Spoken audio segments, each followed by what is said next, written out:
ጤና ይስጥልኝ ተመልካቾቻችን፣ እንደምን ውላችሁ አምሽታችኋል። የኢራን ጠቅላይ መሪ አያቶላህ አሊ ካማኒ የሀገሪቱ ብሔራዊ ዘብ በከፍተኛ ተጠንቀቅ እንዲቆም ሲያዙ፣ ሆስፒታሎች በጥይት በተመቱ ቁስለኞች መጨናነቃቸው ይነገራል። የኢራን ህዝባዊ አመጽ ወደ አዲስ ምዕራፍ ተሸጋግሮ በመንግስትና በሰልፈኞች መካከል የለየለት ፍልሚያ ተጀምሯል። በርካታ ሀገሮች በኢራን ያለው ሁኔታም ክፉኛ እንዳሳሰባቸው እየገለጹ ነው። በዝርዝር እንመለከተዋለን። ታይዋን ኢትዮጵያን በመቃወም መግለጫ ስታወጣም፣ የቻይና ውጭ ጉዳይ ሚኒስትር ሶማሊያ ይገባሉ ተብሎ ሲጠበቅ ታንዛኒያ መገኘታቸው አነጋጋሪ ሆኗል። በላይ በቀለ ነኝ። አብራችሁን እንድትቆዩ ጋብዛለሁ።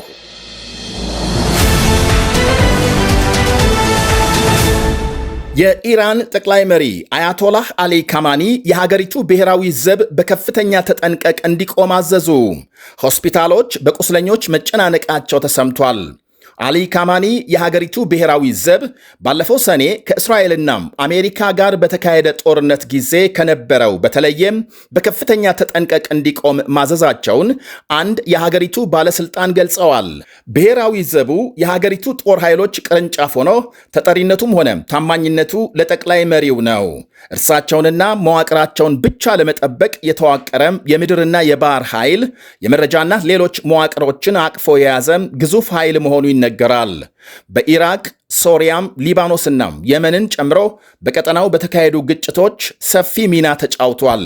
በአሜሪካና በሌሎች ሀገሮች በአሸባሪነት የተፈረጀው ብሔራዊ ዘብ ኢራን ለምትደግፋቸው ሄዝቦላህን ለመሳሰሉ ሚሊሻ ቡድኖች ስልጠናን ጨምሮ የተለያዩ ድጋፎች ይሰጣል። የቡድኑ የቀድሞው አዛዥ ቃሲም ሱሌይማኒ በ2020 በአሜሪካ መገደላቸው ይታወሳል። ይሄው የአሊ ካማኒ ቀኝ እጅ በሀገር ውስጥና በሌሎችም አካባቢዎች ከፍተኛ የሆኑ የመብት ጥሰቶችን በመፈጸም ሲተች፣ የሀገሪቱን የድሮንና የሚሳኤል ፕሮግራሞችን በቀዳሚነት ይመራል ነው የሚባለው። የአሜሪካና እስራኤልን ትንኮሳዎች ከሀገሪቱ ጦር ኃይል በበለጠም ከፊት ሆነው የሚከላከል የውጊያ ብቃት ወይም ደግሞ የውጊያ ስልት የሚነድፍ ነው ይላሉ ተንታኞች። እናም አሁን 14ተኛ ቀኑን ከያዘውና ተባብሶ ከቀጠለው ህዝባዊ አመጽ ጋር በተገናኘ የአሜሪካና የእስራኤልን ጣልቃ ገብነት ለመከላከል ካማኒ በተጠንቀቅ እንዲቆም አድርገዋል። በኑሮ ውድነት የተነሳው ህዝባዊ ተቃውሞ ተባብሶ አሁን ወደ ለየለት ግጭት መሸጋገሩ ሲነገር፣ ሰልፉን የውጭ ኃይሎች የተሳተፉበት የመንግስት ግልበጣም ዓላማ ያነገበ መሆኑን በመግለጽ የሀገሪቱ ባለስልጣናት ማስጠንቀቂያ መስጠታቸው ተመልክቷል። የሀገሪቱ ጠቅላይ አቃቤ ሕግ በሰልፉ የሚሳተፍ ማንኛውም ዜጋም በሞት እንደሚቀጣ ሲዝቱ፣ ሌሎች ባለስልጣናትም ሰልፈኞችን የፈጣሪ ጠላቶች በማለት ፈርጀዋል። ሆኖም ህዝባዊ አመጹ ተባብሶ የቀጠለ ሲሆን እስከ ትላንት ሌሊት በጥቂቱ ከ65 በላይ ሰልፈኞች ሲገደሉ ቁጥራቸው በውል ያልታወቀ መቁሰላቸው ተመልክቷል። በቴሄራንና በሌሎች ከተሞች ሆስፒታሎች በጥይት በተመቱ ቁስለኞች መጨናነቃቸው ሲነገር ከ3000 በላይ መታሰራቸውን ዘገቦች አመልክተዋል። በዋና ከተማ ቴሄራን 26 የሚደርሱ ህንፃዎች በእሳት ሲጋዩ ከፍተኛ የንብረት ውድመት ደርሷል ነው የሚባለው። አሁን ለይቶለት ሰልፈኞችና የመንግስት ኃይል ፍልሚያ ላይ መሆናቸው ሲነገር፣ የተባበሩት መንግስታትና በርካታ ሀገሮች መግለጫ ማውጣት ጀምረዋል። የፈረንሳይ ፕሬዝዳንት ኢማኑኤል ማክሮን፣ የብሪታንያ ጠቅላይ ሚኒስትር ኪር ስታርመርና የጀርመን ቻንስለር ፍሬድሪክ ሜርዝ የኢራን ባለስልጣናት የገዛ ህዝባቸውን የመከላከል ኃላፊነት እንዳለባቸውና የመናገር ነጻነትና ሰላማዊ ሰልፎችን ሊፈቅዱ እንደሚገባ በማሳሰብ የጋራ መግለጫ አውጥተዋል። የካናዳ ጠቅላይ ሚኒስትር ማርክ ካርኒ በበኩላቸው በሰልፈኞች ላይ የሚፈጸመውን ግድያና እስር በማውገዝ ከህዝቡ ጎን እንደሚቆሙ ገልጸዋል። የህዝብ ድምፅ ሊሰማ እንደሚገባም የተባበሩት መንግስታትም በኢራን ያለው ሁኔታም እንዳሳሰበው በመግለጽ መንግስት ኃይል ከመጠቀም እንዲቆጠብ ጠይቋል። የሀገሪቱ ጠቅላይ መሪ አያቶላህ አሊ ካማኒ ግን አስተዳደራቸው እስላማዊ ሪፐብሊክ በበርካታ 100,000 ጀግኖች የደም መስዋዕትነት ወደ ስልጣን መምጣቱን ለማይቀበሉ ከሃዲዎች መቼም አይንበረከክም ብለዋል። በቴሌቪዥን ባሰሙት ንግግርም የኢራን የመጨረሻው ንጉሥ ልጅ ሬዛ ፓላቪ በበኩላቸው ተባብሶ የቀጠለውን ሰልፍ አድንቀው ኢራናውያን ትግላቸውን እንዲያጠናክሩ ጠይቀዋል። ግባችን ጎዳና ከመሰለፍ ባለፈ የከተማ ማዕከላትና ተቋማትን መቆጣጠር ጭምር እንደሆነ በስደት ካሉበት አሜሪካ ባሰራጩት የቪዲዮ መልእክት ጠቅሰዋል። ወደ ኢራን ለመመለስ እየተዘጋጁ መሆናቸውን በኢራን የብሪታንያ አምባሳደር ሲመን ጋስ የውጭ ኃይሎች በኢራን የአገዛዝ ለውጥ ደረጃ ባይደርሱ የሚል ሐሳብ አላቸው። በአሁኑ ወቅት ስልጣን መረከብ የሚችል የተቀናጀ ተቃዋሚ ቡድን የለምናም ይላሉ። ሰልፉን በተመለከተም በርካታ ቁልፍ ከተሞችን ሰልፈኞች መቆጣጠር መቻላቸው ፍጹም የማይታመን እንደሆነ ገልጸዋል። የኢራን መንግስት የሰልፈኞችን አከርካሪ እንደሚሰብር ቀደም ሲል ያወጣውን ማስጠንቀቂያ በማስተጋባት አሜሪካም ጣልቃ ብትገባም መሬት ላይ ያለውን የሕዝቡን ጉዳት አይቀይረውም ብለዋል።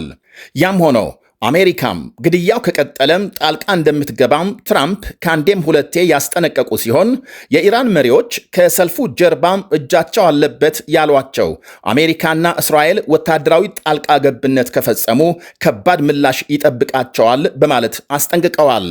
ውጭ ጉዳይ ሚኒስትር ማርኮ ሩቢዮ ዛሬ ባሰራጩት ጽሑፍ አሜሪካም ብልህና ጀግና ለሆነው የኢራን ሕዝብ ድጋፍ ትሰጣለች ብለዋል።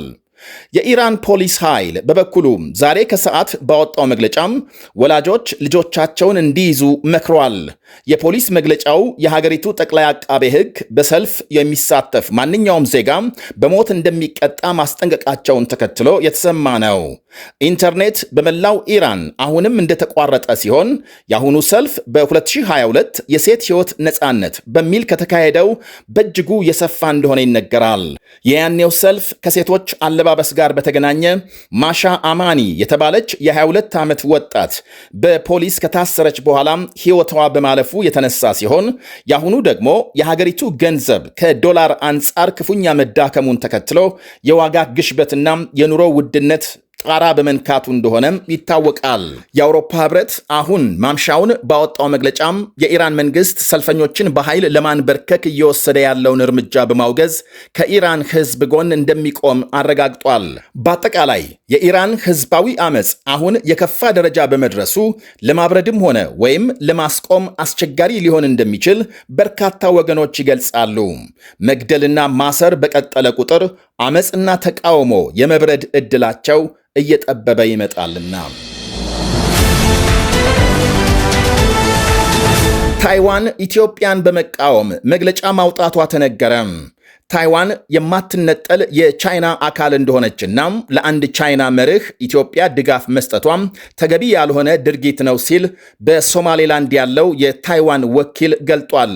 የኢትዮጵያ መንግስት የተዛባ ያለውን የቻይና ፕሮፓጋንዳ ተቀብሎ ማስተጋባቱ በእጅጉ እንዳሳዘነውም አክሏል። ታይዋን በቻይና ኮሚኒስት ፓርቲ ስር ተዳድራ እንደማታውቅ እናም የኢትዮጵያ መንግስት በጭፍን ቻይናን በመከተልና የምታሰራጨውን የተሳሳተ ሐሳብ ማስተጋባት እንዲያቆም ጠይቋል። ከኢትዮጵያ መንግስት በኩል እስካሁን የተሰጠ ምላሽ የለም። ኢትዮጵያም ለአንድ ቻይና መርህና ታይዋን የማትነጠል የቻይና አካል መሆኗን የገለጸችው የቻይና ውጭ ጉዳይ ሚኒስትሩ በአዲስ አበባም ያደረጉትን ጉብኝት ተከትሎ ባወጡት የጋራ መግለጫ ነው። ውጭ ጉዳይ ሚኒስትሩ ከኢትዮጵያ ሌላ በሶማሊያ ጉብኝት ያደርጋሉ ተብሎ ሲጠበቅ ሰርዘው ታንዛኒያ መግባታቸው ታውቋል።